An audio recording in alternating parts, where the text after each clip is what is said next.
Franklin Delano Roosevelt's administration. Henry Morgenthau Jr. was Franklin Delano Roosevelt's Secretary of the Treasury. He was appointed to this job not because he knew anything about economics, but because he was one of Roosevelt's best friends. So he tapped onto Harry Dexter White, who was a gifted economist, for all of their major decisions. Harry Dexter White would write memoranda for Morgenthau to sign as if they were his own, and these memos would eventually become government policy. So in essence, White came to control the Treasury Department and had a very strong influence on foreign policy.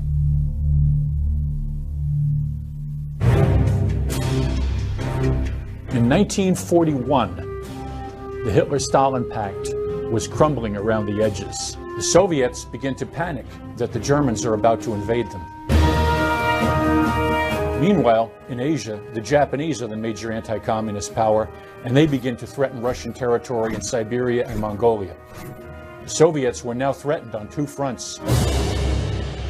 So they asked Vitaly Pavlov, a Soviet agent stationed in the United States, to meet with Harry Dexter White and ask him to provoke a war between the United States and Japan, so they would not have to fight the Japanese themselves. Harry Dexter White may have reached out to the Russians first. He somehow assumed that the communist system had found out a way to bypass what he called Christianity and capitalism and produce a system that was destined to rule the world. And he wanted to be part of that. By 1936, he was passing information to the Soviets on a regular basis. He would take papers from his desk or from his briefcase, give them to a Soviet courier whose name was Whittaker Chambers. Chambers would have them photographed, then bring back the papers, and White would return them to his desk without anybody being the wiser. Vitaly Pavlov. パブロフ氏はワシントンでホワイトに接触、ソビエト案を書いたメモを直接手渡した人物である。パブロフ氏は1938年から諜報活動に従事し、やがてアメリカに関する諜報活動の副責任者となった。1941年5月、パブロフ氏はアメリカに渡った。それまでホワイトにはビルというソビエトの諜報員が接触し親しくなっていたが、この時ビルはモスクワに呼び戻されている。パブロフ氏はビルの友人を装い、その伝言を伝えるという名目でホワイトに接触し、ソビエト側が作成した対日協定案を書いたメモをホワイトに渡すことになっていた。当日私は目印にニューヨーカーという雑誌をテーブルの上に置いておくことになっていました。1時半にホワイトが現れ、私たちは挨拶を交わしました。そして極東の問題についてのビルの考えをあなたに伝えてほしいと頼まれたことを話し、ビルから預かったメモを渡したいんですが、と言ってメモを取り出しました。ホワイトはそれを熱心に読み、私の考えていることと大変似通っています。私はこういう方向でお役に立つことができると思います、と言ったんです。ホワイトに渡したメモの内容は、まず第一に、北と南に同時に侵攻しようとする日本の行動を危険なものとみなし、日本の軍事力を大陸から撤退させること。例えば、満州の関東軍をでした。そして第二に、日本が撤退する場合は、アメリカは日本が困窮している原材料の面で便宜を図り、しかも日本はその代金の支払いに軍事生産品を充てることができるというものでした。5月にパブロフ氏が接触して間もない6月6日、ホワイトは日米交渉に関する覚書をモーゲンソー財務長官に提出した。それが修正を経て11月、再びモーゲンソー案として登場するのである。モーゲンソー案の一つの特徴、それはドイツと戦うロシアへの援助、ロシア国民の士気の鼓舞など、ソビエトを示した言葉が頻繁に登場する点である。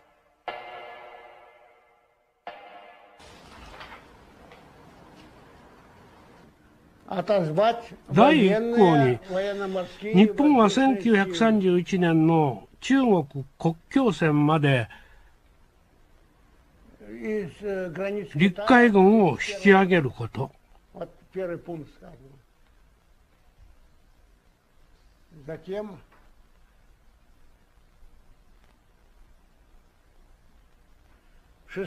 そして第6項に、警察活動に必要とされるわずかの部隊を除いて満州から日本軍を撤収すること。ほら、はっきりと明確に書いてあるでしょう。これらは我々の提案の中にあったものです。この内容が考慮されていて私は嬉しく思いました。私たちの作戦の目的は我が国の極東地域を日本軍の侵攻から守ることにありました。特に関東軍は非常に強力で、はっきりと軍事行動の準備をしていました。つまり、日本軍が我が国に侵攻した場合、アメリカは部外者に立たないこと。日本がソ連の極東地域を奪うことをアメリカは許さないし、干渉すると警告させることにあったのです。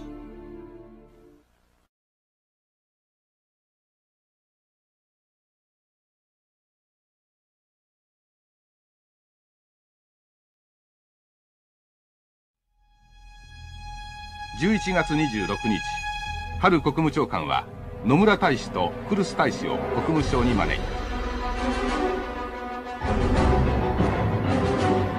た。そして日本軍の中国とインドシナからの撤兵を強く求めた基礎的一般協定のみを手渡した。いわゆるハルノートである。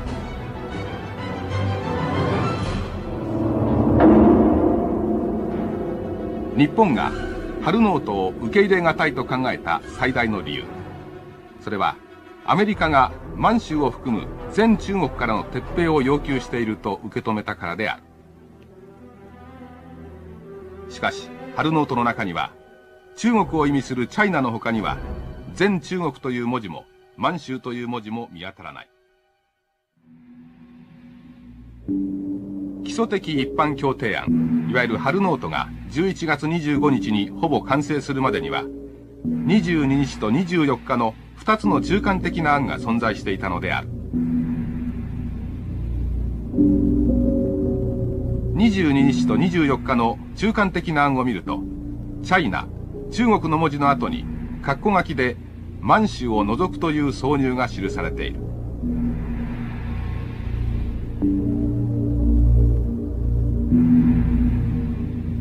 さらにアメリカが日本と中国に対して満州の将来の地位について平和的な交渉に入るよう示唆するという項目も存在していた。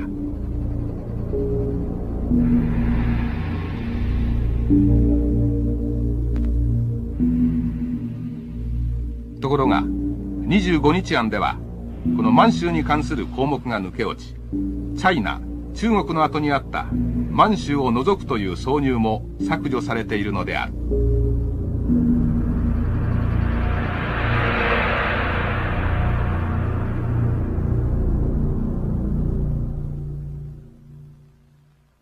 11月24日から25日にかけてアメリカ政府内で行われた修正。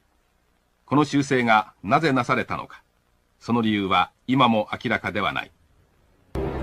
しかし日本ではアメリカが満州を含む全中国からの撤兵を求めたとする解釈が一人歩きしていった。そして12月1日、御前会議で正式に開戦が決定されることになったのである。Harry Dexter White was asked to implement what the Soviets called Operation Snow. Operation Snow was a code name for starting a war between the United States and Japan by deceptive means. Each side had to feel threatened by the other so that they would fight and they would leave the Soviets free in Asia. He writes a memo that threatens Japanese sovereignty and is insulting at the same time and makes it seem as if the United States were about to attack Japan.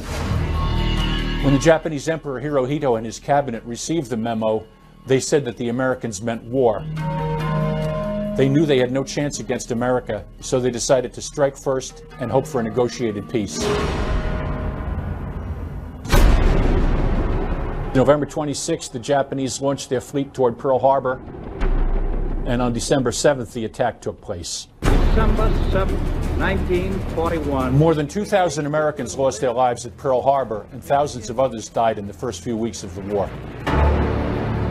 White was able to start a war between the Japanese and the United States that neither country wanted, that the United States wasn't ready for, and that the Japanese knew they couldn't possibly win.